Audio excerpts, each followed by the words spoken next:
to the computer. And we are now officially live.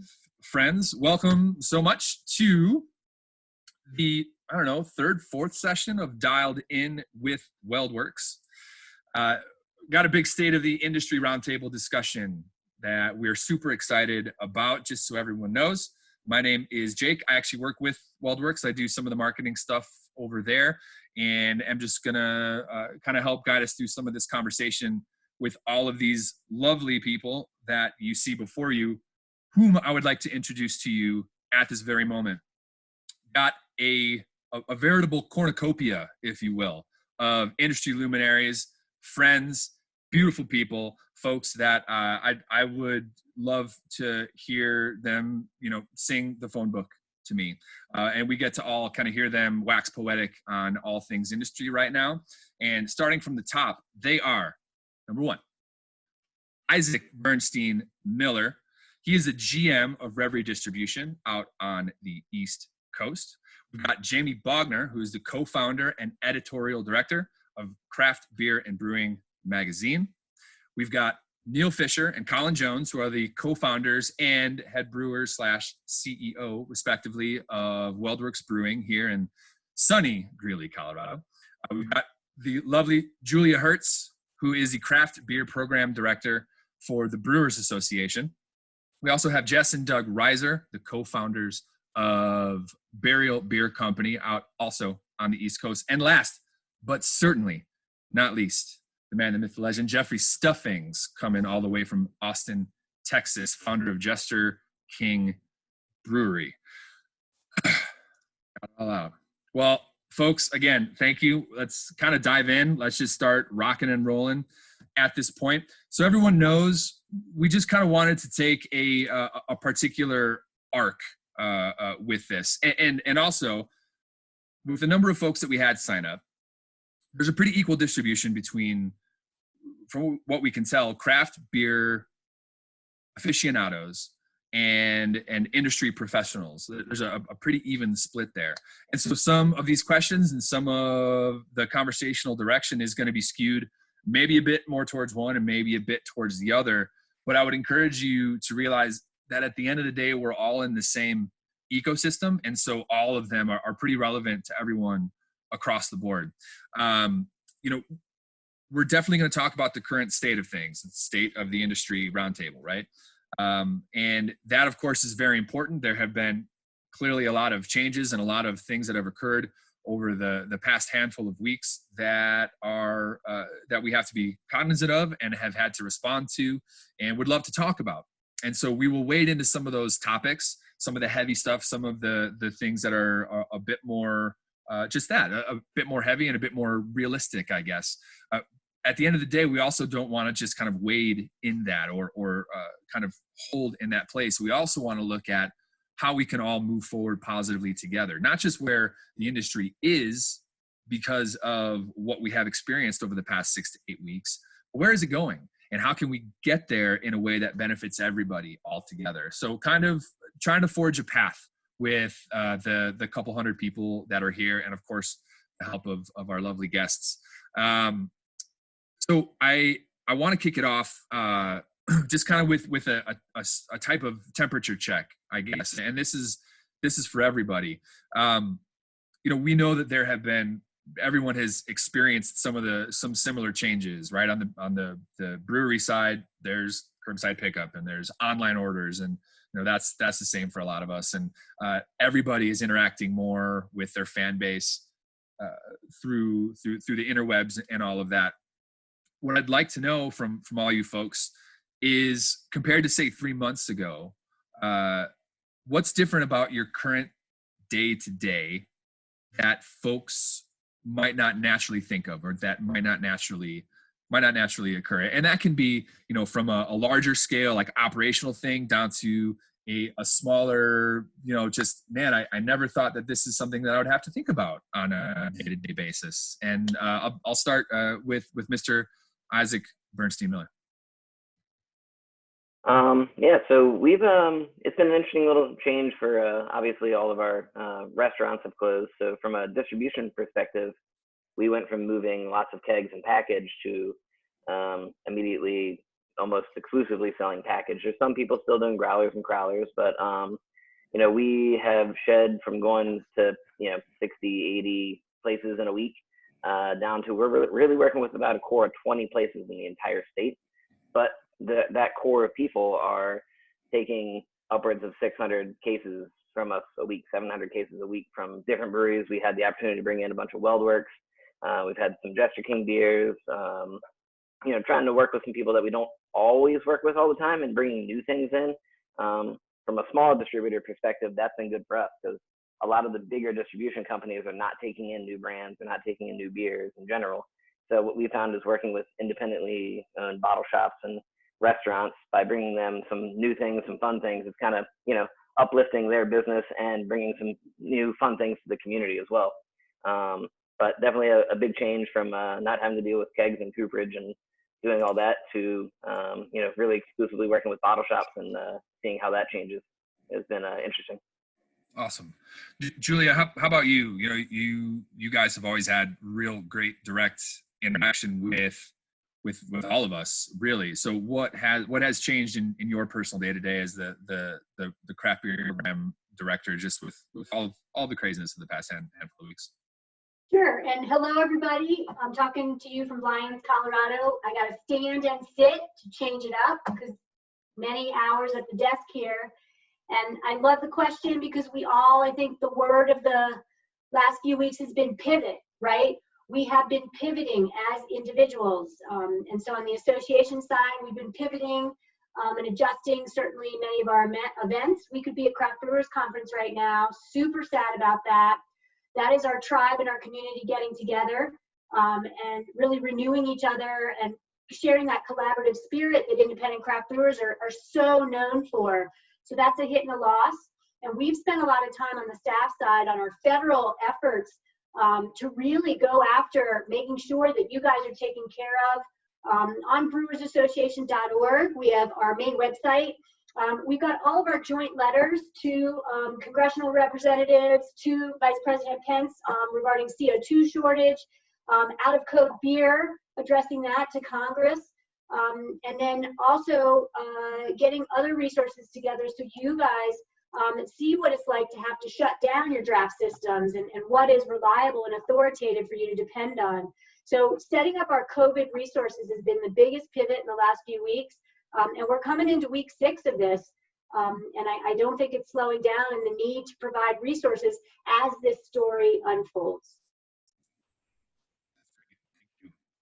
Jeff, we know we've been following along with you. You so transparently and clearly spell things out in all of your messages, heading out to all of us through your social media channels and whatnot. What's obviously things are, I'm sure, way different for you, but what's one of those kind of day-to-day things that you would pick out? Really, the biggest thing I can say is it's just very lonely here, and it's we kind of feel on kind of an like shipwrecked on an island here. I mean, we've got our crew, and we're still brewing beer, and so from a brewing level, it doesn't feel a heck of a lot different. We're still mashing in, we're still packaging, we're still coming up with new concepts. Fruit season in Texas is starting to get into full swing, so that's fun. But beer is, of course, the most social beverage, probably the most social beverage in the world, and that aspect of beer is gone. And Jester King, like a lot of craft breweries, is a very social place, and to not have that social aspect is really weird, surreal, and bizarre. I did a Zoom session with my friend Miguel Rivas from the Beer Trekker, and I did a virtual tour, and it kind of dawned on me, wow, this is like the first tour I've done in like a month, which was, and tours, to be transparent, aren't even like my favorite part of being a brewer, but still, like, just the opportunity to like engage in a tour was just like, it was like Christmas morning, because it's just such a weird, lonely time.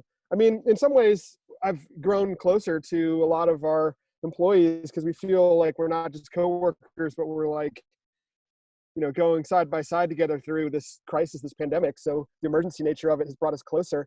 But again, I'm a fan of that book, the Martian. It kind of feels like being marooned on a planet. Well, I hope that you at least feel the love and support from the entire community, because every single one of us is behind you and what you guys are doing, man. So thank you for sharing that.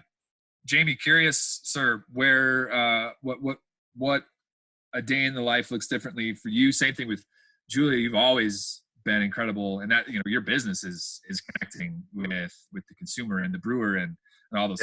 Yeah, Jake. Things look different. We're we've always been about distance. Strangely enough, that's the thing about being a company that makes magazines. And so we can do this at home, and we are doing this home. Our events have been canceled or postponed. Those are some big hits that we're taking, but I think those are small things compared to what most of our brewers are dealing with on a day-to-day basis in terms of, you know, revenue and impact. And so, you know, we are continuing to create content and, you know, are definitely seeing some impact. Every bookstore and every newsstand in the country is closed right now, generally speaking. But strangely enough, people are home and subscriptions are up. And so, you know, it's just kind of mixed. Got it. Jess, Doug, friends, how do things look different out there? You got the new digs, the relatively new digs out there at Forestry Camp, that beautiful spot. You know, having the two locations and whatnot. How do things look different in Nashville? Well, you know, something that I have reflected upon often is that, first of all, it feels like we've kind of gone back in time a bit. You know, we're going on celebrating 7 years in June, and there's a lot of parallels to like year 4 right now. Some of the uncertainties related to like, what does the future hold? Is this all going to work out? I know that we've both taken on roles, Tim as well. Tim is back in the brewery, for example. So we're starting to take on roles again that we used to do, that we had kind of hired out for. And we're just kind of more involved in the day-to-day than we had been for a minute. But I keep reminding myself that while it's reminiscent of a few years ago, like we're evolving still, right? So this is part of the path forward, this whole experience. And so certainly we don't, put a blind eye to that. So we see a lot of the experiences that we're having today building the path for the future of our business, even though it feels a little bit like 2016. Yeah, I mean, I would add, you know, Jeffrey made an amazing point. You know, I walk into our tap room, which is usually just like this amazing commune of humanity, and so empty and hollow. And to turn my back and look into the brewery and just see Tim in there, which is, you know, 4 years removed from seeing Tim Gormley making beers in this brewery, and he and I like working together on something. It's surreal.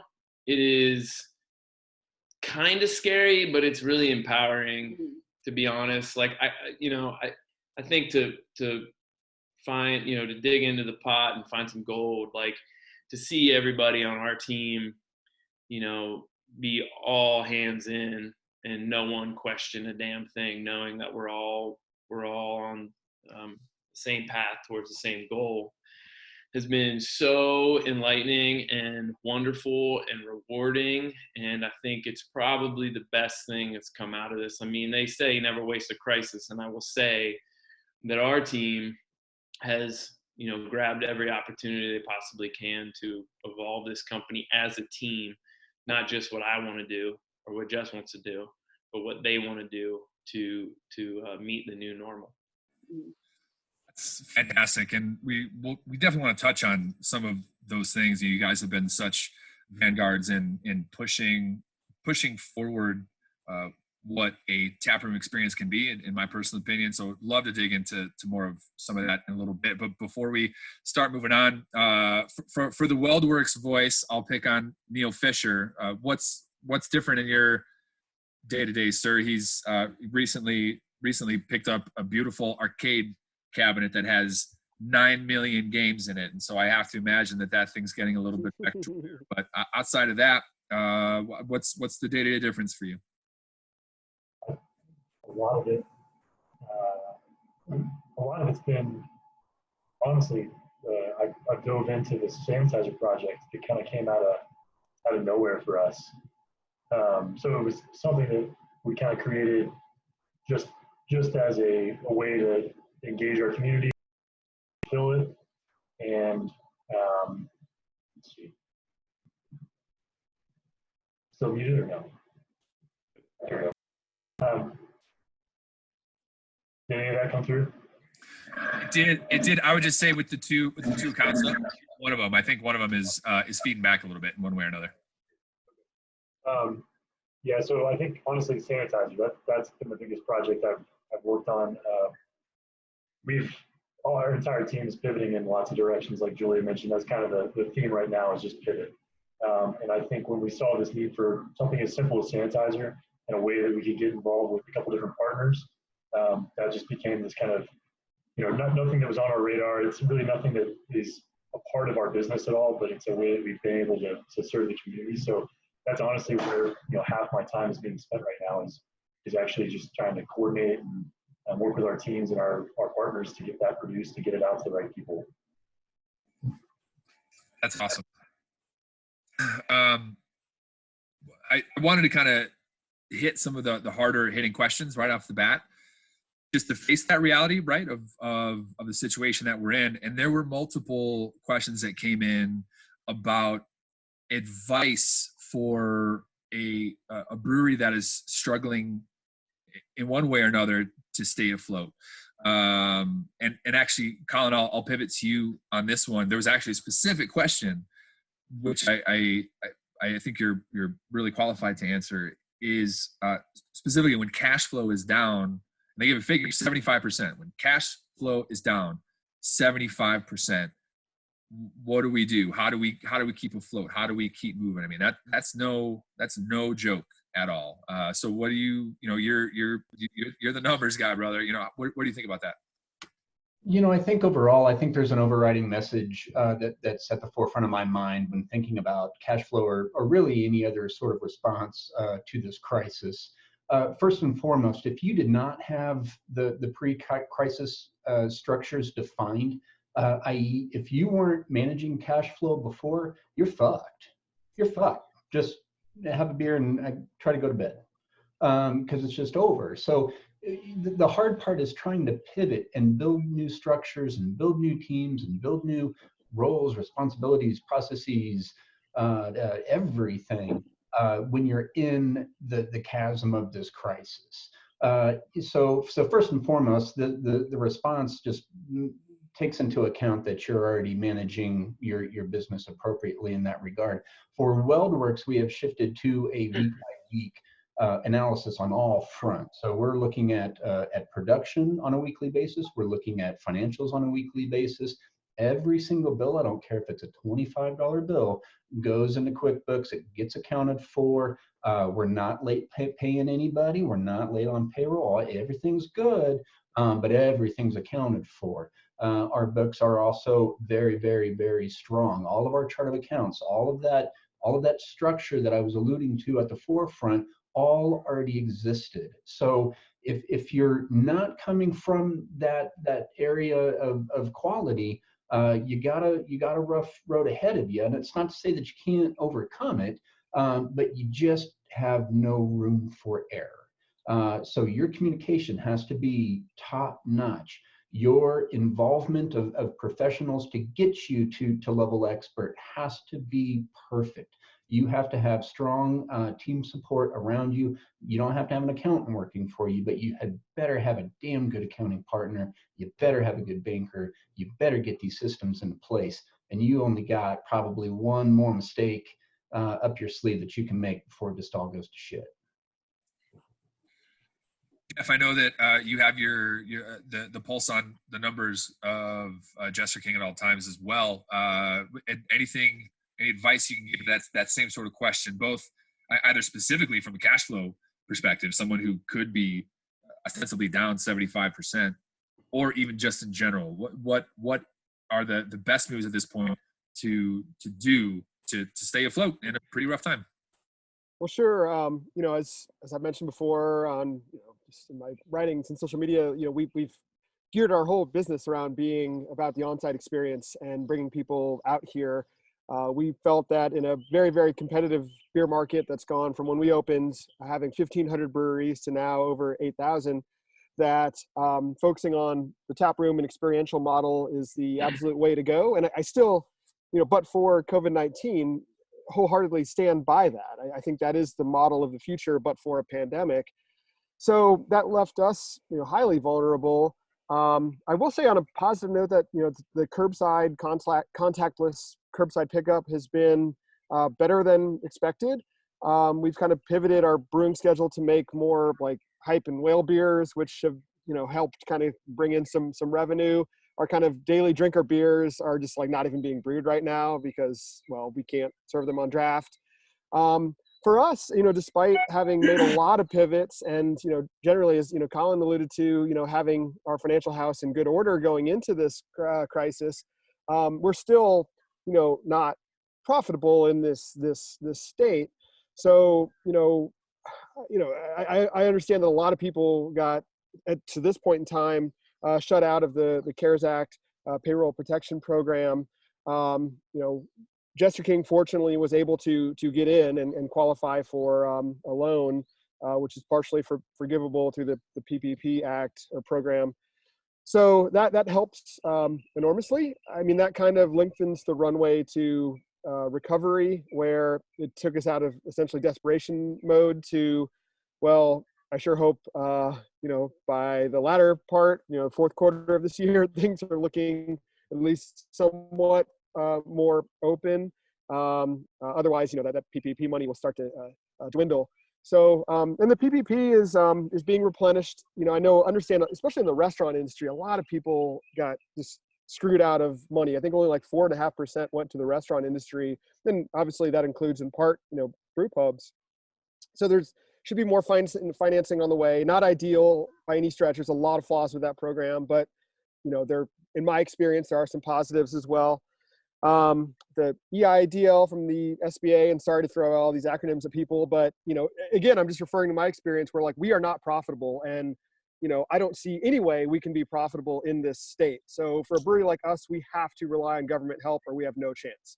So there's the EIDL. There's the Treasury, I think it was called like the neighborhood loans that like just got announced, and that may or may not be viable or not.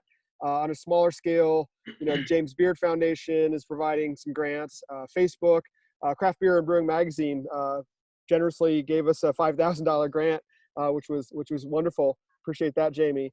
So yeah, I guess my perspective would be like we, like a lot of employees that got laid off or are on furlough, need government help to survive. Actually, Jess and Doug made a killer point on their social media that breweries and restaurants have been asked to sacrifice for their country. I mean, we've been asked to close to save lives, to help people out.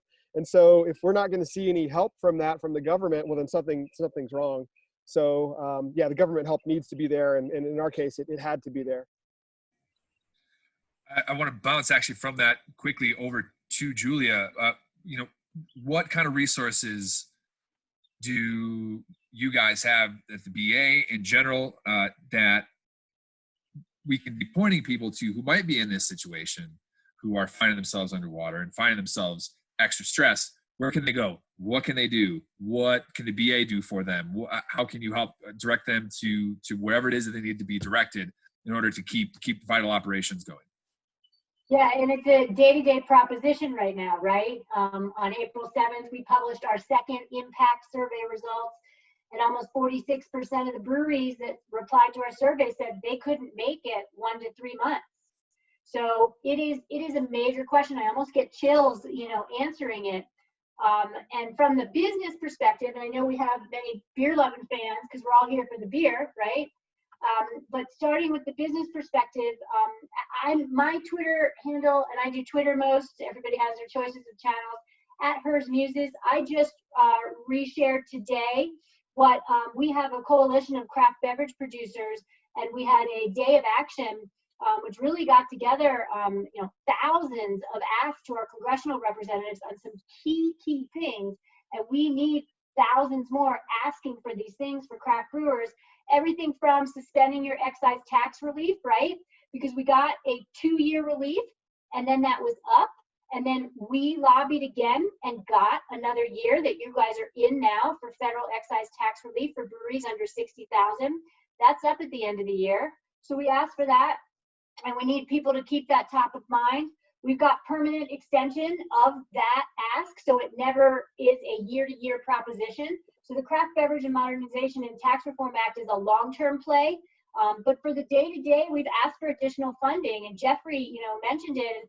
I love looking at Jeffrey in Texas. I was just there at the end of April and in March. And wow, what an amazing state and what you guys have going on. And we don't want you guys feeling lonely at your breweries. And you shouldn't long-term have to sacrifice for the greater good, but you do need more help. You do need more funding from the Department of Treasury and the Small Business Administration. And so we're working on that. And we also want to get authorization for the Department of Treasury to create, workforce stabilization funds for the travel and hospitality industry, which will also help. So there's these tiers of funding going on the Fed level, and then tax incentives when people go back to where there'll be a spectrum of comfort level. Some will be very conservative. Oh, I'm steering clear. Even though my state opened up, stay at home. I don't have to shelter in place anymore. I'm not going out to restaurants, bars, tap rooms. Others will be all in to go. And so what you guys need, we are working on a checklist to make sure that you have what you need to know in place to give staff and your customers a comfort level to go back to your establishment. And the faster you guys can get your heads in the game, and it's a staggering list. And I mean, talk about breweries needing to deal with so many things beyond, janitorial and paperwork and cash flow that Colin mentions. You guys have to be business ninjas and marketing ninjas. And now you guys have to be sanitation ninjas and create comfort for us beer lovers that go to your establishments. And so we want you guys to do that with the ease of a checklist and the ability to then give your customers and your staff confidence. And so we're continue to use brewersassociation.org as a hub to be transparent about asks we're making on the federal level on your behalf, as well as providing those resources. That's awesome, Julia. Thank you so much. And thank you guys for your advocacy and for your support in this time. There was a bit more of a granular question that based off of what Jess and Doug were saying earlier that I think would be great for them to touch on. I'm actually going to read it because it was just very eloquently put. After so many job losses, where do you see the flow of labor heading when we are through this pandemic?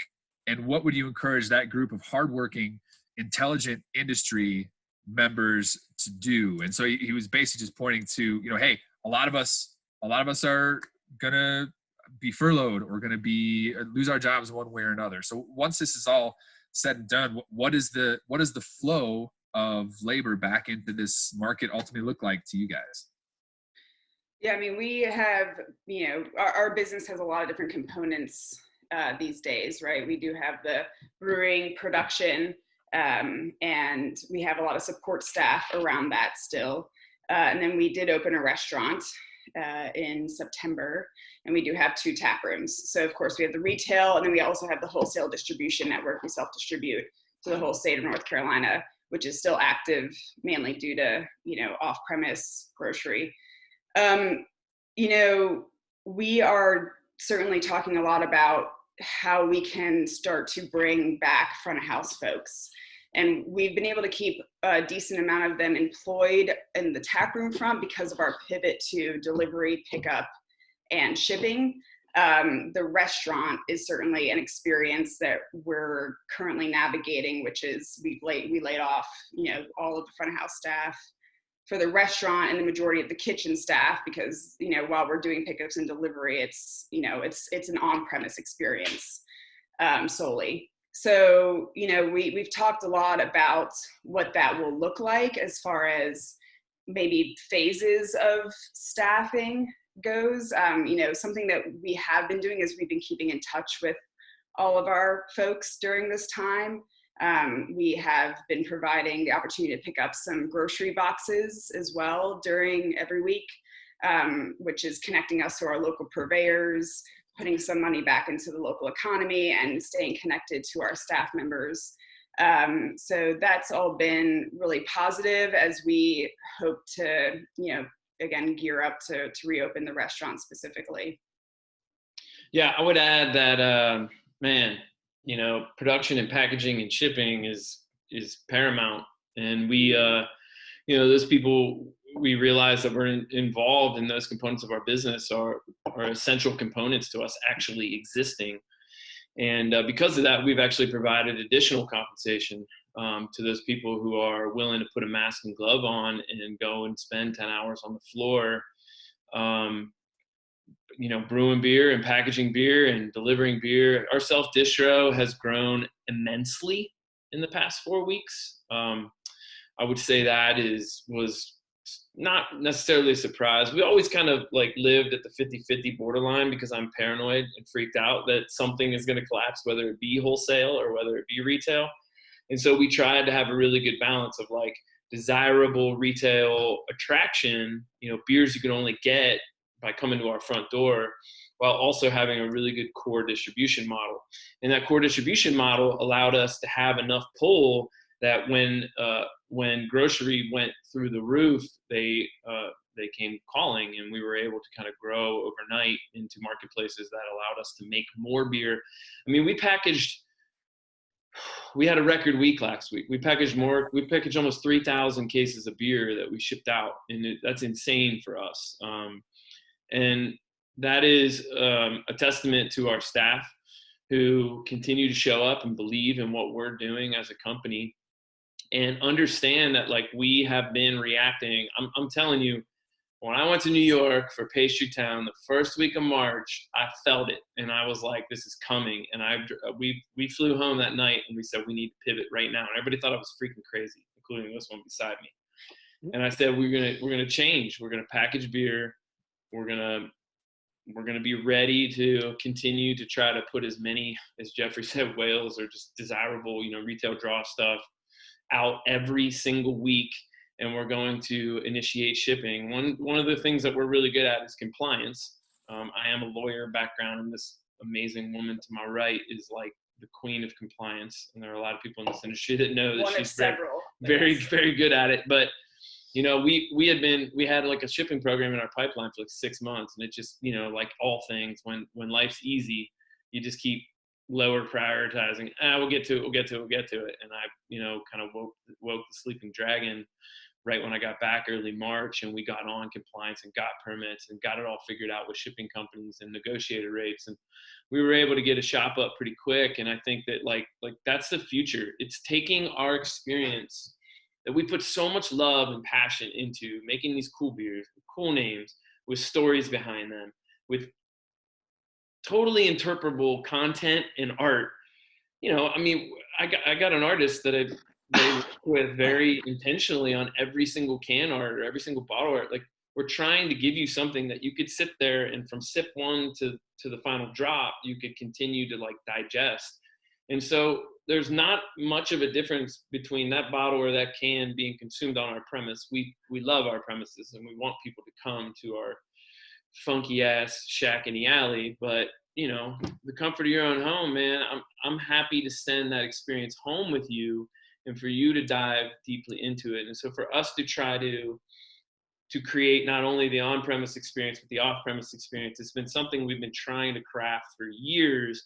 And this was like the jolt that forced us to do it. And now we've got a lot of people who used to, pour beers and serve tables who are seeing that, taproom to go model be maybe a future for their employment. That's super prescient, guys. And for everyone who's listening who might be on the, aspiring industry side or what have you, I can tell you that one big thing that we're seeing coming up over and over and over again is that it's not enough just to plan, but you have to be talking about strategizing in one way or another, reading the tea leaves, what's going to be coming down the pike. And it's interesting, Doug, that you mentioned Pastry Town, to connect that back to Neil's mention of our sanitizer program, which is something that has been a really cool boon for us. That event was the genesis of our sanitizer project, because Neil was out there and he saw like something's happening here. right? And so it's an awareness of what's going on around you. It's an awareness of what's happening and doing your best to maybe not just have your head buried in the sand for your day-to-day operations, but whenever you can, doing everything you can to pick your head up and look out a little bit and see like what is coming, what sort of, because there's always some sort of tsunami coming. You just shift in its form one way or another. So I find that really interesting. I also want to, Isaac, would love to bring you in here. We had a bunch of questions. There's a good handful of distributors and folks who also use distributors on the call as well. What have been not just your unique challenges, but kind of what trends are you seeing in general? What are you specifically having to shift to or away from in order to keep things rolling for the rest of us? Yeah, like I said before, like the pivoting to just as soon as this all started coming down the line, I just for our business to survive, we're really small. We're myself and two of my good friends running the entirety of Reverie, getting beer from all across Virginia into a little bit into DC. But when the shipping model started for places like Vail or a smaller brewery that we work with called Final Gravity, we saw that taken away from us, which is great. It's no sweat off our back. No one can sell your beer better than you can, right? And that's always been a big part of what we do. Like we love having the opportunity to share everyone's stories and be able to share beers when we have them, whether it's we get 1 pallet a year or someone like Prairie where we're getting 3 pallets, 4 pallets a month. Reaching out to you over at WeldWerks, reaching out to Matt Piper over at Jester King about some of the opportunities we could maybe figure out a way to do it. And Ponta Flora was a really good example, talking with Todd about some stuff. They had like a few different layers of a few different beers, 100 cases total, but it was really awesome. It was so much fun to have Ponta Flora beer in, and within the palette of like some cherry gozas and some hoppy beer, we also had 20 cases of Rausch beer. We never put any of that on our list to send out to everyone. We like kind of passed it around, and in less than like 2 hours of us trying, we had 20 cases of Rausch beer sold. I was like, that's pretty impressive, man. Rausch beer ain't the easiest beer to sell in the world, but it's fun when you share the stories. When you share Jester King stories, like the Paddington Porter, it's like an interesting beer, but like you got to find the right crowd for that and the right person to we're not going to sell it to someone who's just going to have it on their shelf for 6 years. You want to have it on someone that cares about it, that's excited about it, that can move it along as well. And so that's been a big thing, is getting the beer that we bring in into the hands of people that can sell it quickly so that they can buy something else the next week, whether it's the same brewery or another brewery. Because what we're really focused on right now is, well, all of you in the brewing industry are strapped for cash like everyone is, like we are as well. If we can sell everything that we have on that pallet or 2 pallets or 3 pallets, we're going to pay you immediately for that. We don't need like a 30-day term or a 60-day term, because if you're not there in 60 days and the bottle shop's not there in 60 days, it's like, we got no one to work with. We got no one to sell to. So trying to make sure everyone's covered and being very respectful of the situation that everyone's in is giving some really fun opportunities to like these local bottle shops that we work with and local restaurants that are showcasing different things. And so it's been stressful. It's required a lot of like shipping logistics, which isn't the most fun thing in the world. But we work with basically one shipping company that really takes care of us, and we stay with them. And I think we've had a truck 4 days this week show up with 1 or 2 different breweries beers. So it's although it's been stressful and weird, and you don't want to feel like you're begging people for beer, but like at the WeldWerks stuff that we brought in, we had like 3 pallets of beer come in, and it was gone in less than a week. And we stroked you guys a check at the end. And I've had even people on the chat over here be like, "Oh man, that was so much fun getting WeldWerks beer into Falls Church." And like, is it going to happen again? I'm like, yeah, I don't know. It doesn't matter to me if it happens next month or next year. That was a lot of fun for that week. So that's about where we are. Thanks, Isaac. And we always appreciate that perspective of, that's what I think for a lot of us is kind of why we got into it. I mean, yeah, we all love beer, but we also love the enjoyment that comes from the connection that we have with other people. And it just so happens that we work in an industry that lets us do some of that. I want to do 2 more questions just on like the now portion before we move on to what is the future. look like. One, I would like to point at good Dr. Neil Fisher. We had a question from our buddy Sean at Pontoon.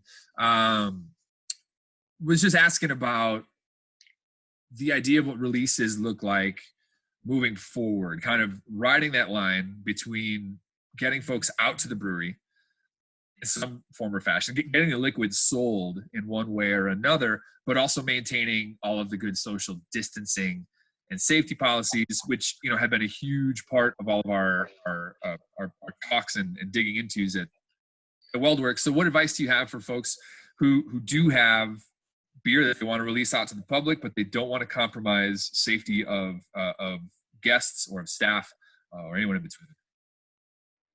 I think we were in a really unique position at WeldWerks because we had already kind of implemented a lot of different strategies, whether it was Eventbrite. Obviously, the in-person stuff is just not feasible, but we had already kind of played with a ton of different structures. So we kind of knew what would work in one environment, and now that we're in this new environment, we already had some data and had some experience with specifically Eventbrite, which is probably our most successful so far. And so that's what we're looking at moving forward. Every release is kind of, you know, we reassess and we reevaluate and say, what's the safest way to get this to the right people? It's a board drop, you know, coming soon, that just working with different partners, trying to figure out the best and safest way to get those beers out. I think every brewery is going to have a different circumstance. And I think, you know, for the foreseeable future, I think lined up, you know, in-person releases are probably, I don't know if they'll happen again in 2020.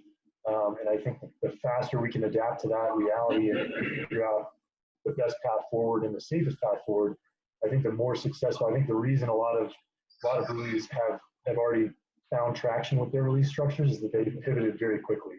And we kind of saw that with our online store. Getting our online store for can orders up and running right away helped us to just start to take that volume that was there in person and just transition it over to online. Absolutely. Last, but certainly not least in this line of questioning, I got to pick on Jamie Bogner for two reasons. Number one, the amazing humble brag of the 2013 atrial rubicite that he threw down. I'm so thoroughly jealous of you right now. I mean, I love my beer stott, but holy moly, man, to just be a fly on the wall of your cellar would be the best fate I could possibly imagine. How is it? Sorry. It's delicious, Jeff. It is delicious. Good. So you have always been so adept at being completely in tune with the craft beer consumer, and you've been a huge guiding light for the rest of us. And the question came up over and over and over again in all the ones submitted by the folks attending the session here, which is, what can the craft beer lover do to help right now? Right? There's just such an outpouring of compassion and just love for the breweries that people love, and so they want to know what they can do to help. What's some thoughts you have behind that? For sure. You know, these are weird times, and I think that has been the most exciting thing to see in all of this, is just how much customers love the breweries that are making beer for them and want to support them. And, you know, number one is go to your local brewery, buy beer from them directly. You know, it is great to support them in the retail channel. It's great to go to the grocery store if they're in your grocery store. It's great to go to your liquor store if you can. Buying it directly from that brewery is the best thing that you can do to support that brewery. That is where they will feel the most upside from that. If you can buy other things while you do it, and if you can tip extraordinarily generously while you do it, all of those things get felt. You know, I know personally, when I'm buying, my tips have gone from 20% to 25 and 30% just because I know that these folks that are carrying this stuff out are putting themselves at risk. And so anything I can do to make things a little better for them is a good thing. But that's number one. And if they are, like Jester King, selling additional, products, the kind of, produce or other ancillary things, Being able to combine all of those in one trip is a fantastic thing. I've gone out and bought beer from WeldWerks through the close shutdown. It was a seamless process, fantastic notification process with texts along the way. They do a great job of it. But those are the kinds of keys of buying what you can directly from breweries to kind of support their ongoing business. That's awesome. Thank you, Jamie. I want to be cognizant of time. We're about halfway through our allotted 90 minutes. And so just to try and leave a little bit of time for actual open Q&A at the end, because there has been some stellar stuff coming through the messages along the way. And we do want to get to those. Let's just pivot quickly to what does later look like? What does 3 to 6 months from now look like? And how do we all get there together in a sustainable way? And the way that we've been talking about it at WeldWerks is that this phrase, when do things get back to normal, there's a good chance that doesn't exist, at least not in the sense that we have always thought about it existing. There isn't just this magical return to whatever the case was 3 months ago. Now the good thing is that's never the case, right? Like, everything is always evolving and everybody's always constantly adjusting to whatever new situations and curveballs are thrown at them. It just so happens this is a really big one. So, and I'd love to hear from everyone on this, just because it means something different in each of your industries, each of your regions of the country, etc. So I'm kind of curious about two things, and feel free to take it from either perspective or from both. And I'll start with Jeff here. What I'm looking to hear is, what of the current changes that you've seen, everyone has kind of made all these big, huge shifts with the to-go stuff and the online ordering and everything we can to keep business afloat. Of all of these changes that have come about, which of them do you see as continuing to stick around afterwards by necessity in some way, and or which ones might stick around just because they might be the better way of doing business? What if are there things that we have stumbled into by force because of just the magnitude of this situation that actually are better ways of interacting with the consumer, are better ways of getting our beer to where they have to go, are better ways of bringing the whole community together as a whole? So either one of those, are there some that just kind of have to stick around from here on out because now the consumer is aligned with them and will just kind of demand them from here on out? And which ones are just good business practices moving forward? Yes. So, as far as what I think will stick, I partially joked with our crew when all this went down. It's like, we immediately pivoted to being open 7 days a week. And, I said, we're either going to be open forever or closed forever, because I don't see us going back to, just kind of like this weekend business model that we were doing before. And, we went live with an online shop, and, we use the Toast tab. We actually took a little bit of inspiration from WeldWerks with their setup, which I think is really slick, that Jamie alluded to as well. And I can't imagine ever closing that down now, because maybe in post-pandemic world, however long that takes to emerge, it's not as robust as it is now, but I don't see it being insignificant going forward. So kind of keeping an online shop open 7 days a week, 24 hours a day, I think will be a new thing. I'm not a total, three-tier system hater. There's a lot that I don't like about it. And, within the context of law, we are looking at ways to get around the three-tier system. Texas does not allow people or breweries to ship beer or deliver beer, which really sucks. We wish we had that. Would help immensely right now if we had it. But I am grateful that many other states and many other friends in those states can ship their beer. We've, out of necessity, started to work with the one state that allows us to skip one of the tiers, and that's Washington. We have a good relationship and, full transparency, a small ownership stake in a brewery in Washington called Fair Isle, and they're good friends of ours. And so we can actually, through Fair Isle, ship directly to people's doorsteps, and they're in the process of opening up other states on the West Coast, like Oregon and California. So through one layer, we're able to direct ship which is great. I never saw that being a reality for us. And then, another thing this is kind of hastened for us is to kind of get with the program as far as craft beer, circa not even just 2020, but like 2015 of canning and crowlers. We've done, large format bottles forever. And that's become a much tougher sell. I know, Isaac, I'm sure could riff on that. But we started putting our beer in cans and crowlers. We'd already had that in place before the pandemic, but the pandemic definitely, hit the gas pedal on that. And that has been good. I mean, I'm kind of waking up to like some of the realities that, like we canned an IPA. And under those circumstances, like it sold out in like 2 weekends. And it's just like, whoa, that didn't see that coming when like, our barrel aged wild ale like is collecting dust. So anyway, just like little things that we've done to adapt. And then as far as like the future, I don't want to be too long-winded here, but as far as the future, we're going to be very, very cautious. The Texas, our governor said basically like, oh, everyone can open next week, kind of alluded to that, yesterday.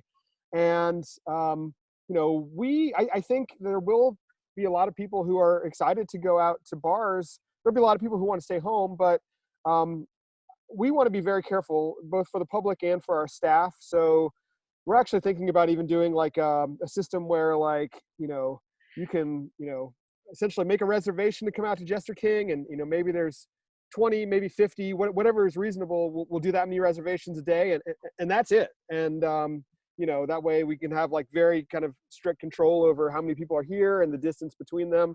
So I see that continuing well into this year. Jeff, I think I can unequivocally say for everybody here that you never ever need to apologize for waxing poetic on any of these topics. Please continue. Yes, please. Colin, same question to you, sir. What of all these changes are sticking by necessity because of consumer demand, or that's just the way they're going to expect it now, and which just make good business sense, or are they both the same thing? And I kind of ping pong on this internally, quite honestly. On one hand, I view it the way that I view it. My inclination to go to movie theaters, to go to restaurants, to go to bars is kind of diminished throughout all this. As much as I want to go down to a bar and have a pint, like, oh my God, so bad. But I think it's just starting to disconnect people that was kind of their go-to thing. I think it created a chasm where people found other things, or they found different methods.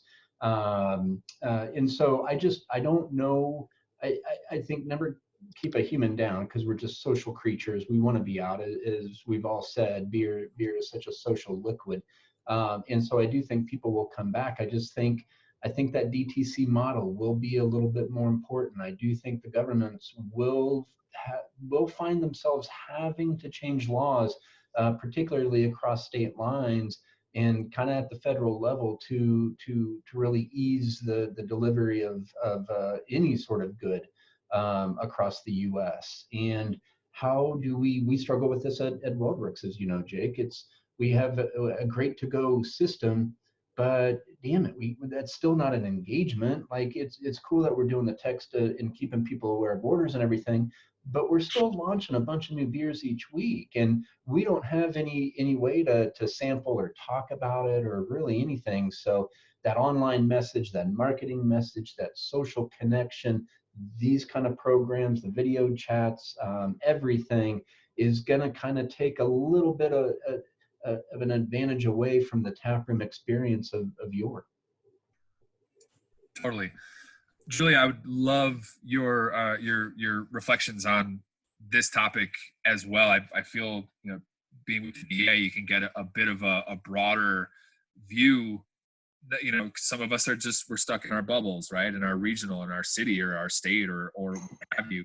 So based off of what you're seeing, what's going to stick because it needs to, because people just will demand it, and which just makes sense? It's such a great question. I listened with great interest to Jeffrey and Colin and the answers after me, because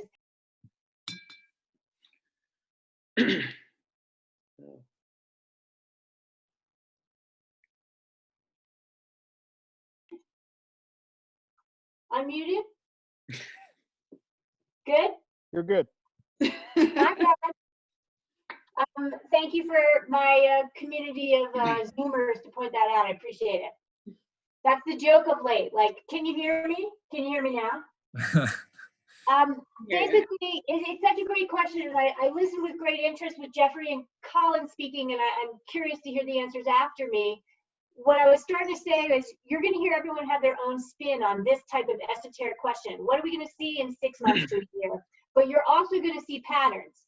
And the facts are that we've even been recently told by the feds that even as, going into 2021 in the winter, we could have a combination of COVID coming back and influenza starting to really cause a double whammy of issues.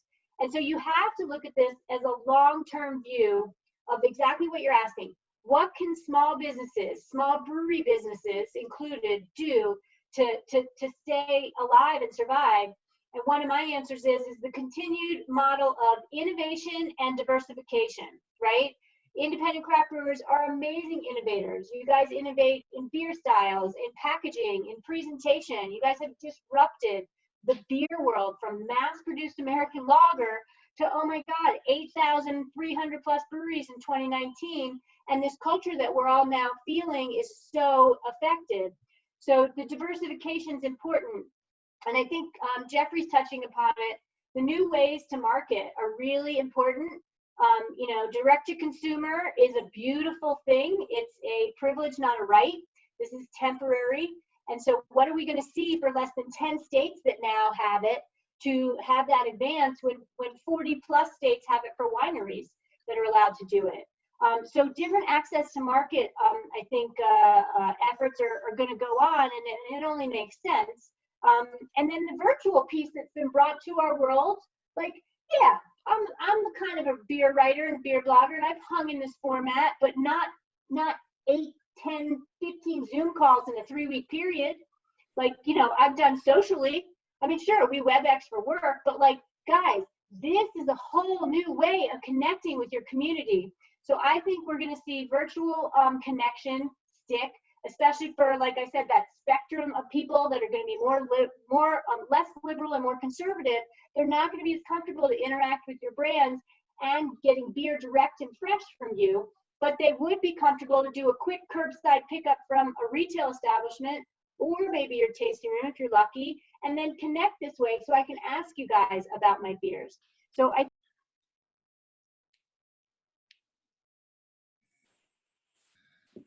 Julia, we went back. We need to just 26 words back. 26 words back, and we're good. I didn't touch anything. That's so strange. I don't know what you missed, but style innovation is a huge deal. Take COVID out of it. Let's talk we need some bright spots in our world. And I continue to think that craft brewers are going to bring that game to what we have old world beer styles being, turned on their ear and given a new world twist. And the low-cal, session, no alc, that movement's strong. I think the gluten-free, gluten-reduced, dedicated gluten movement is big, and that will only grow. So you guys have an avenue for the style innovations as well to take us, take you and us beer lovers along with you in 6 months to a year for many years thereafter. That's awesome. Thank you, Julia. I want to push that question to Isaac quickly before actually jumping off of the last thing you said about innovation. I want to push it over to Jess and Doug in just a second. But Isaac, I think we're having a lot of chat and have had a lot of questions too about the direct to consumer thing. Just all the myriad ways that things have shifted as far as the ways that beer gets from the place that it's manufactured to the lips of the people who are eventually going to consume it. So, what are best practices for you from here? What's been forced upon you that you have to keep on doing, and what do you want to start doing different, if anything, moving forward to kind of comply with this new age that we're in?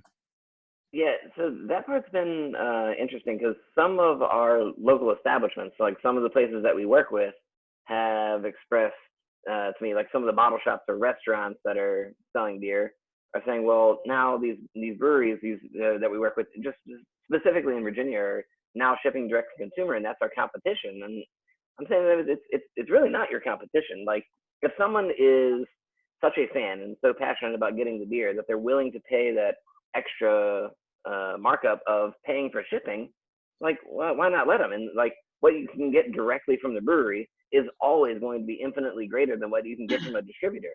You know, while we really take a lot of pride in bringing in cool, fun things and like, you know, getting that to people that care, like obviously you're always like, you know, the breweries are always going to have something like in their holster, whether it's a barrel aged beer or a wild barrel aged beer, like collaboration double IPA that, you know, is only going to be there. Like if you can get that out of your tasting room and into people's hands directly, that's always has to be the goal. Like, like otherwise, what are you doing it for? You know? And so, you know, from our side, we're trying to explain to these restaurants and these bottle shops, it's like, you know, they have to survive as well. You know, we're all playing together. It's not like we're not selling you their beer next week. You just might not have the same things. And, you know, like, you know, if someone wants to send $40 to ship a case of beer to themselves, well, good on you, you know, that's great. So, you know, and the way we have our model set up, you know, the benefit and the, you know, ups and downs of being a super tiny distribution company with, you know, 2 vehicles and 3 people, but, you know, not solely relying on like, we don't even use the word SKU. We don't have like a way to read a label or anything. We had one spot that started asking us if we could have SKUs in, like on our cans. We're like, no, I don't know what you're talking about. But, you know, being able to not rely on one brewery to hold us up has been great. So like we can get something in next month from someone else, or we can move to whatever. If we can get something every month, it's great. But, you know, just kind of play in that middle area of being respectful of the, you know, the bottle shop and the consumer and the breweries all needing to find their place is important. Totally. Thank you, man. And you know, both you and Julie kind of pinging off of those things, the different types of SKUs that can be going out, the idea of innovation. I'm curious to hear, we got a bunch of questions about this as well from Doug and Jess, and you guys just make some unbelievably delicious and crazy liquid. It's phenomenal. And it's inventive, and it's new takes on old styles. It's all kinds of stuff, and that's why everyone loves you so much. What does your innovation pipeline look like right now when you're having to deal with a whole big pile of other shit? So are you able? I was listening to Colin's chat with the folks on Brewbond today with JC and Esther and Matt from Other Half, and you know, they were kind of slowing their pipeline down a little bit, starting to focus more on larger batches of fewer SKUs, just to kind of keep things on the level. We at WeldWerks kind of have pushed to the opposite direction, not opposite, but we haven't really deviated much from releasing anywhere from 2 to 4 different SKUs per week to the tap room. So, you know, where do you guys fall on that? And what does innovation look like at a time when you don't know if you can afford to be innovative or not? Yeah, I'm going to pass this off to Doug pretty quickly, who is not only a co-founder, owner, but also our director of operations and writes all the recipes. But I did want to give like a quick shout out to Isaac as a distributor. I was going to do that too, yeah, I promise. Like the support and that mentality is just so inspiring and comforting. And we've, you know, sent beer very sporadically, like twice in the past 4 years or something, via Isaac into Virginia. And just hearing you talk about that was just really, really heartwarming. So thank you, Isaac. And also thank you to everybody else on this panel. It's all very inspirational for sure. But I'll pass the question on. I would, Isaac, I mean, you're one of the good ones. Mm-hmm. And y'all understand the value of camaraderie, collaborative nature, consumer choice. Those things matter. And they've been very, very beneficial for the wine industry, which has made billions of dollars off direct to consumer shipping by allowing brands to build their brand direct with their customers, which has only fostered more distribution growth and been positive for everybody involved in the wine business. And I think could do the same thing with beer. We are pushing those boundaries because of that. And I think from an innovation standpoint, just to kind of like segue into that, man, we're all of it. It's funny you say like Trillium and Another Half are focusing on core SKUs and you guys are doing more. We're doing both. I don't know how to say that in the right way. We are brewing more and more than we ever have of core SKUs, but we're also brewing more and more new products. What we have found that's absolutely key to us, and we're certainly different than Other Half in New York City or Trillium in Boston, but in some of the breweries here in smaller areas as well. I mean, Asheville is an 80,000 person town, and the entire economy is driven by food and beverage and tourism. And people, I think, often forget about that when they come through here on their visit to Asheville and see thousands and thousands of people flooded into tap rooms. 90% of those people are visiting from out of town. They're on trips. And so, you know, we are, you know, I hate to, we are a ghost town right now. That is very true. And I think any local would say that, you know, if you drive through downtown, it's hauntingly eerie. And we have zero tourism, and that means that we have to connect with our nationwide customer base that have visited us and found some connectivity with us and our brand, because we always did put the effort into giving them something new and exciting to return to every time. So I would say that like our goal has been like, all right, people who love Surf Wax and people who love Skillet or any of these beers that we've made for a long time, or Shadow Clock, or Pilsner, we are going to make more and more of these products as we possibly can, get them to every outlet that we possibly can so that they don't run out for once. That is new for us. But we are going to every Wednesday night when we do our digital release where we connect with our nationwide audience that we're trying to ship beer out to, or that has proxies to come pick up at our tap room, to offer them 3 or 4 new products every week.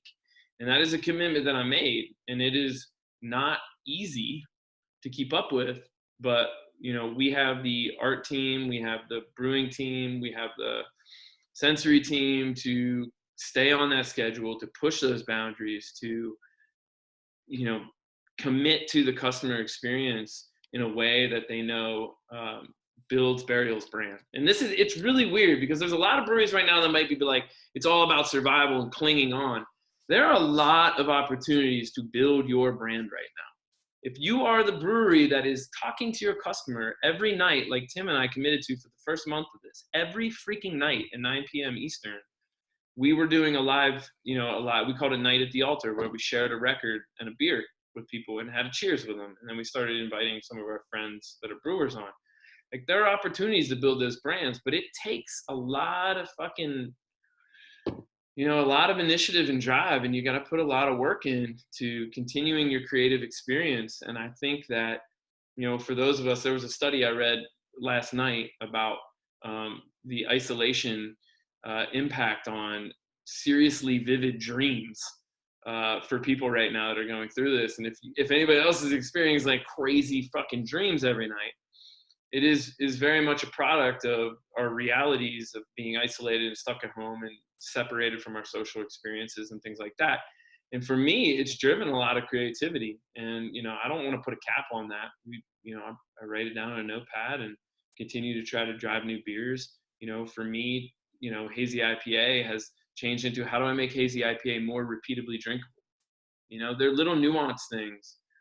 Because we spent the last month kicking out beers like 3% inner tube lager beer and pilsners, and we did a lot of new, well-conditioned, more old world pilsners. And my mind has been like, I want people to enjoy drinking a whole 4-pack of hazy IPA, and I want people to sit down and be able to drink that 15% imperial stout like they drink a port after dinner. And so my focus has been on trying to dial those types of styles of beer into more repeatable experiences.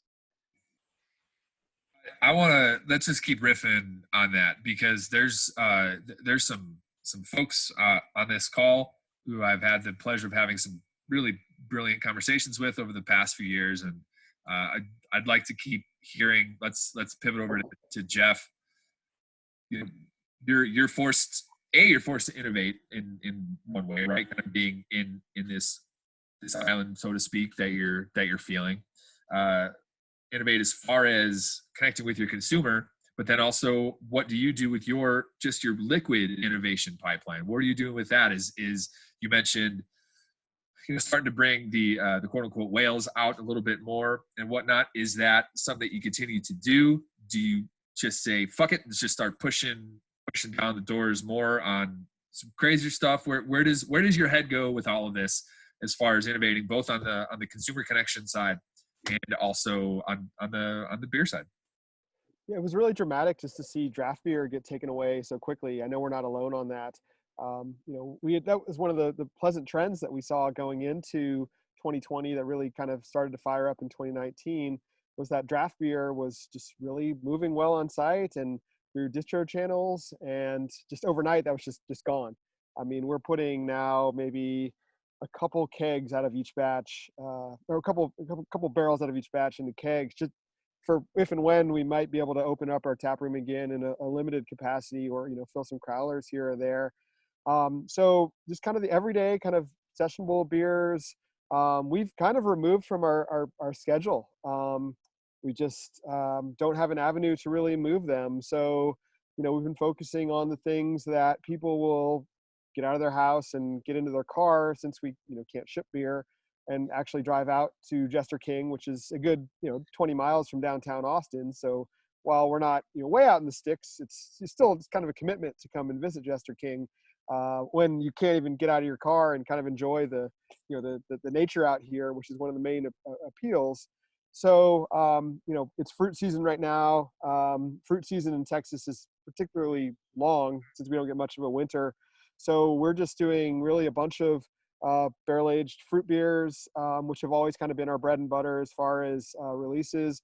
We're trying to be innovative and come up with new concepts or combination of ingredients, and having a kitchen and a restaurant on site, and chefs to kind of bounce off ideas off of has been something that's been helpful on the innovation front. But then also just getting into clean beer, which for us anyway has kind of generated some excitement within people who follow us, putting out pilsners and stouts, and doing some culinary techniques and culinary ingredients like into those styles as well. It's been kind of fun and innovative to a degree.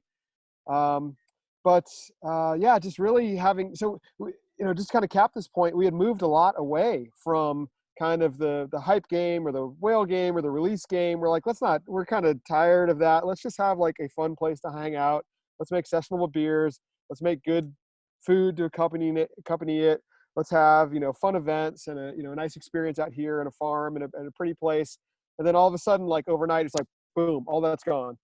So we kind of are back in trying to hype releases again. So it's like 2016, 17 all over again. So I think Jess and Doug mentioned kind of this time warp factor where it feels like all of a sudden we're just like reset a good 3, 4, 5 years back.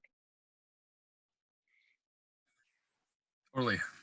I want to be very cognizant of our panelists' time at this point. We have 9 minutes and counting. So I just want to hit a couple quick ones for any panelists who are interested in hanging out for an extra few minutes. I'll be here, and for any folks who want to listen to a few extra questions, we can do that. But I do want to hold, of course, that strict 90 minutes. A couple last things. These are just some threads that came out over and over again through the questions that were submitted in advance by the attendees.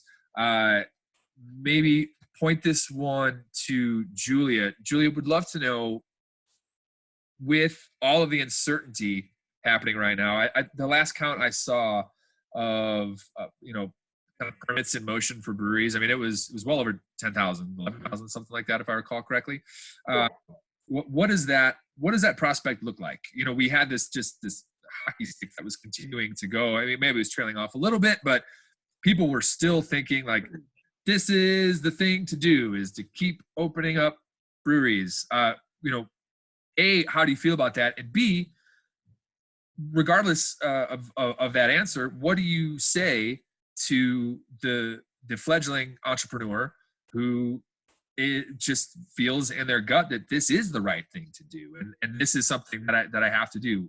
What do you say to them? I'll answer the last part first. You guys can hear me, assuming that. You know, this is the United States of America.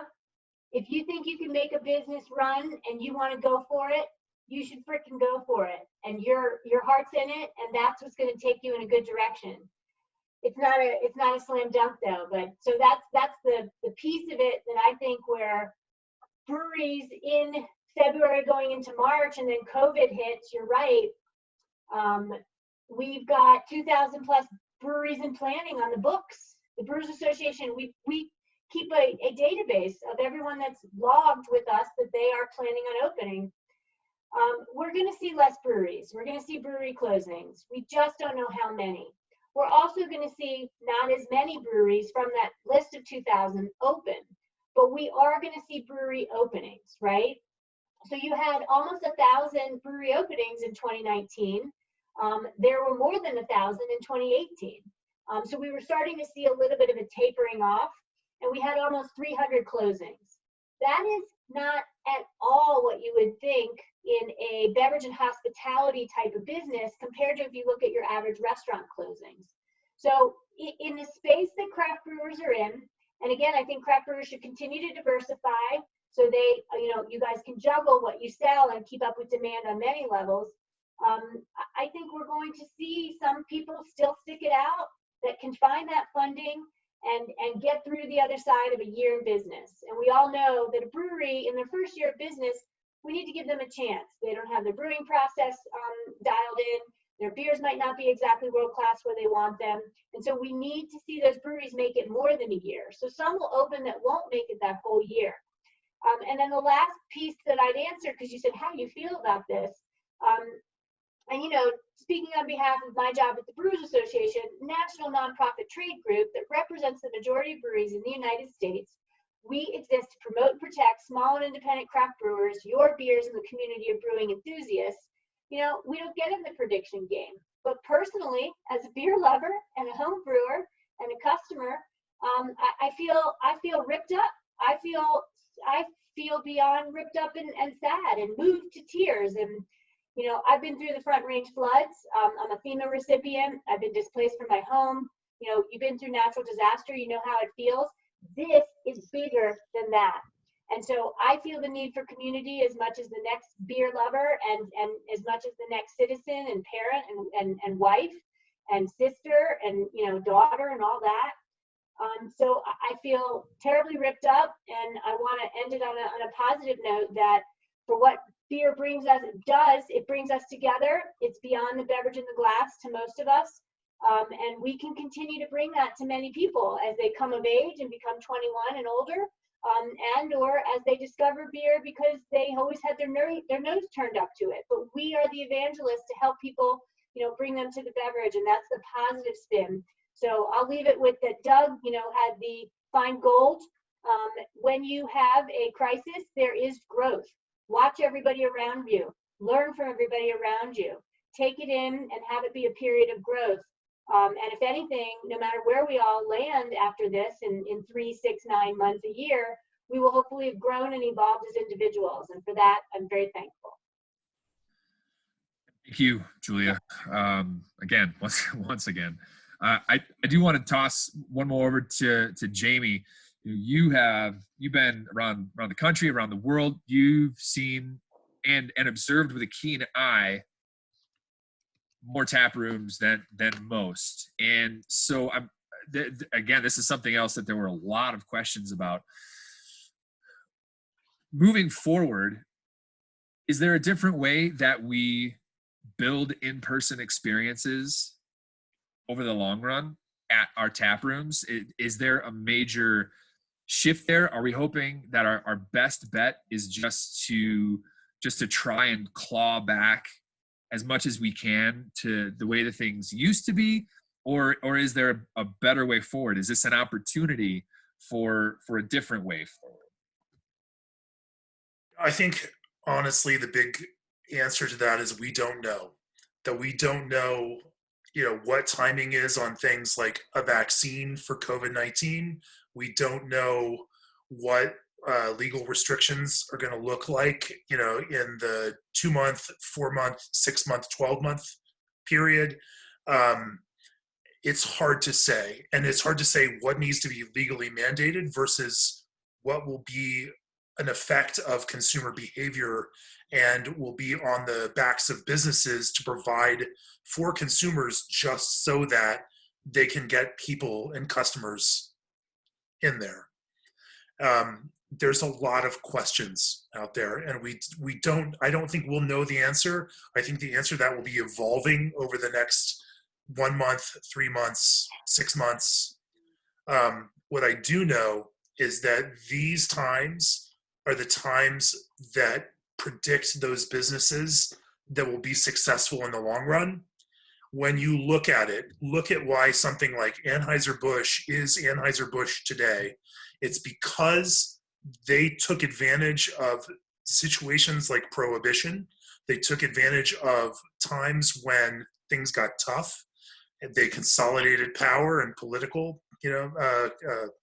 power, and they were able to take the advantage that they have and exert it on everyone. I think this is a very tough time. There will be winners, there will be losers, there will be businesses that go out of business, there will be businesses that benefit from this. It's a strange thing to think about at this time, but I think as Doug was saying a little bit earlier, we will see who is, has that kind of vision to be able to pivot in a way and understand what's next. And it will define that next phase of craft beer and beer in general. Thank you, Jay. That lands us nearly squarely on 90 minutes. And so for anybody, especially our dear panelists who have spent a nice chunk of their Thursday evening opining with us, please, folks, if y'all need to hit the dusty trail, by all means do. At this point, what I'd probably be jumping into are just kind of some of these ancillary questions that maybe are a bit more granular, that kind of dig down on specific things. And in fact, I'm actually going to pin Doug on one of them because I know that he has to go, but it's such a quickly answerable question that, and that's one I'm just super curious about that I gotta know. I know that you guys need to go chat your peeps tonight, but no, I'm good. I got it done. Rescheduled. I got it done. Yeah. Oh, goodness. We could just chat for days then. We could just keep going until the cows come home, huh? Yeah, sure can. It'd be great. Sterling Stokes says, what is the next record on Burial's? That's what he's been. I've been trying to working. I'm struggling to find the right one. I will say that being stuck here for the last 6 weeks, we've been through every record in our collection twice. It's bad. And we recognize we're man, we really need to re-up on this record collection, but spending money on records right now is not maybe the best utilization of our funds. But I will say we have a local incredible record shop called Harvest Records that's doing record delivery, which is hell yeah, man. Find any way to keep in touch with your customers and because we're in a real record crisis right now. For real. We need new music. So I'm looking to score some new Moon Duo albums. As a band that I absolutely love and adore, and I have one of their albums, and it's been killing me to get some more kind of psychedelic noise in our record player. So that's what I'm looking to try to pick up tomorrow. Some Wild Nothing, some Moon Duo. There you go. Dive. Absolutely love Dive. So trying to get some of those records on this turntable is very crucial right now. I do believe that Colin Jones has At the Altar sesh coming up. If I don't think we missed that yet, did we? Did that happen already? Yeah, he did. Already happened. Yeah. The marketing guys. was Div does rule. Div. I never know how to pronounce that band's name. I know it's Dive or Div, but that is a fantastic band as well.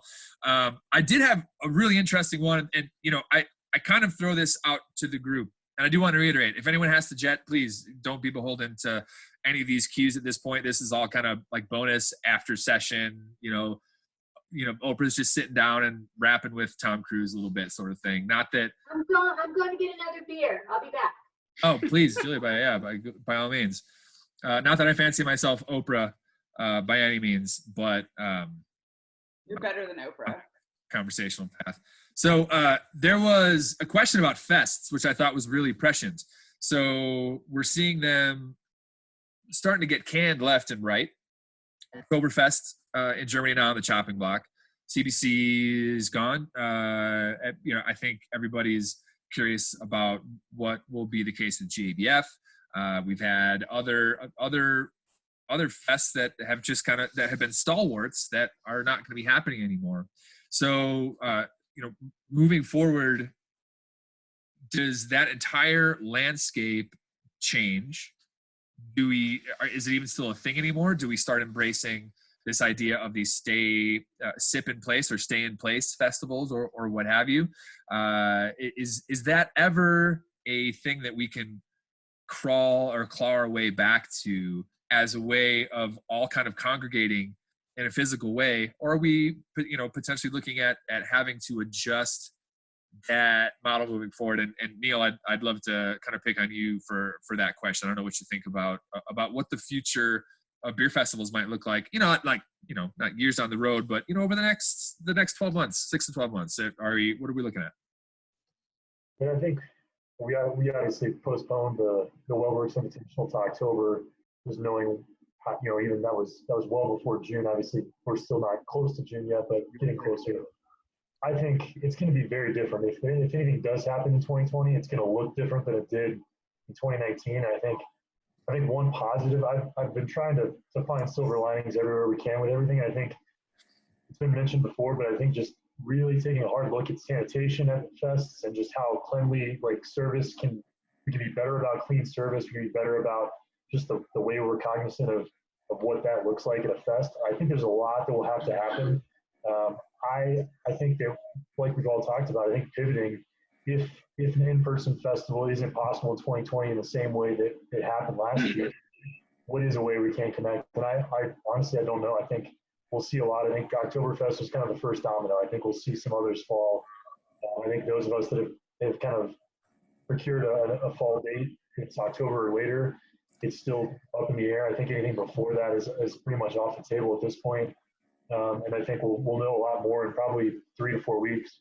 But I think, like you mentioned, I think everyone else has talked about, I think losing that personal connection, I think, is the biggest loss to this. It's not picking beers at a fest. It's not getting to sample, all these great beers from different places. It's the lack of interaction. It's the lack of connection. It's the lack of being able to go up to a brewer at GABF, meet the brewer and talk to them about the recipe, or talk to them about, what's going on at the brewery, or what's next. And I think that's the point that you, Jake, with WeldWerks and a lot of other people, we've figured out a way to still have that point of connection without it having to be in this big festival atmosphere. So I think we'll all come up with some other brainstorming ideas. It won't feel the same, and I don't think it needs to be the same. I think it just, at this point, it's kind of what's the next best alternative. And I think a lot, especially Jake, these kinds of dialed in approaches are really what can fill that gap for now.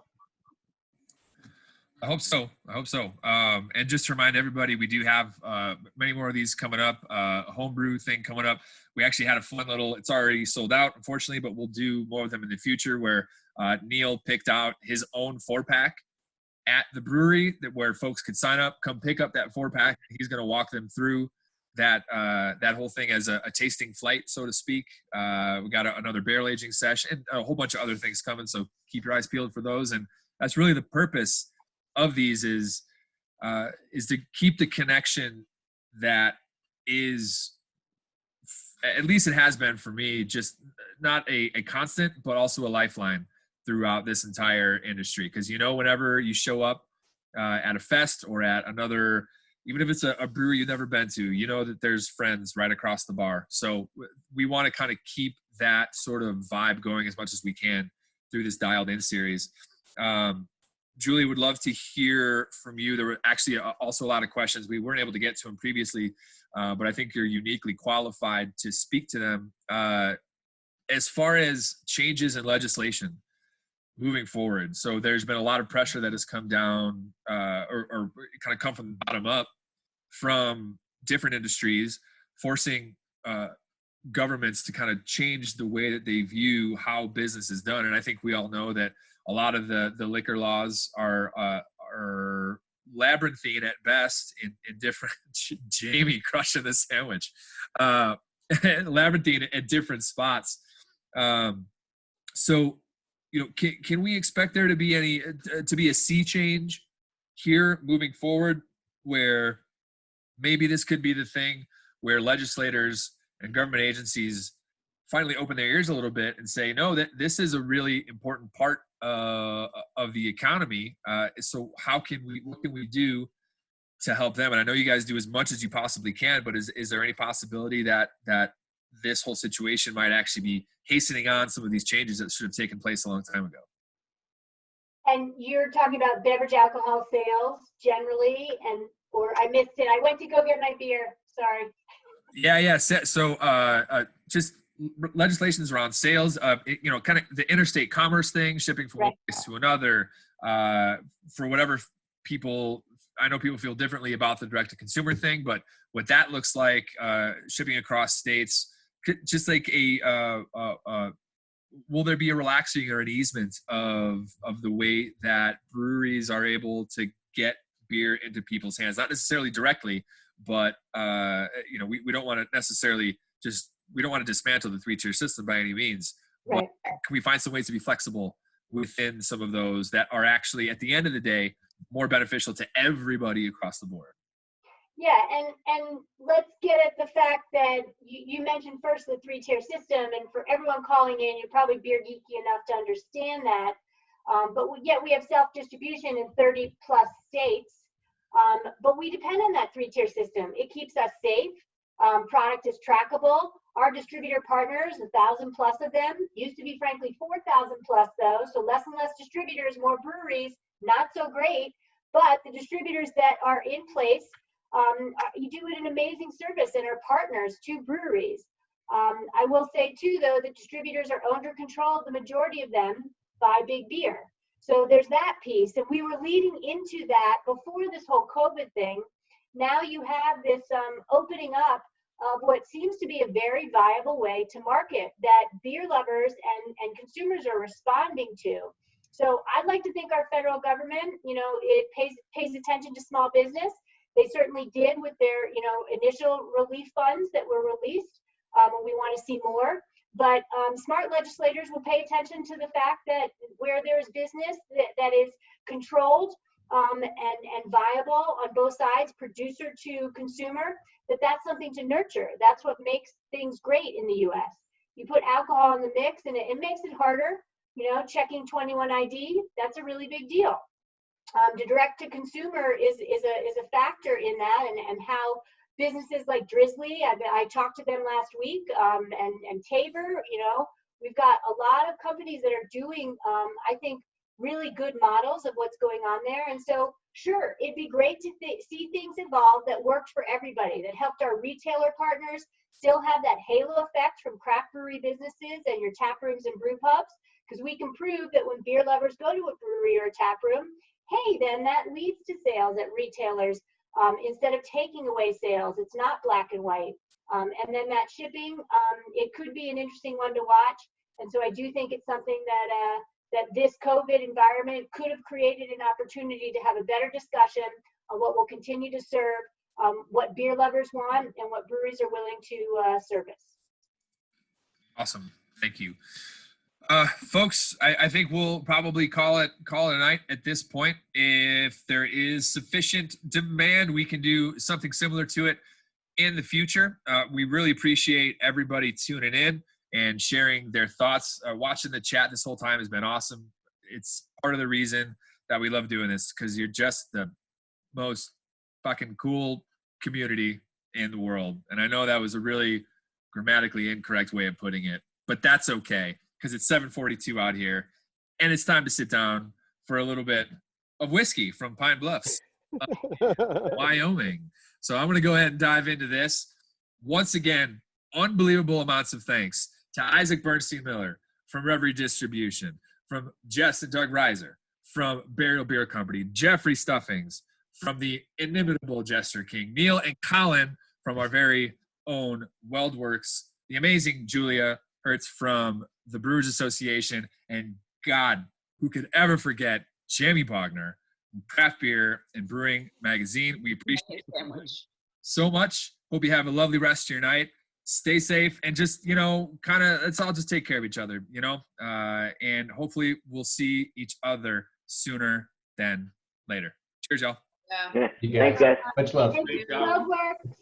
Thank you guys so much. See y'all.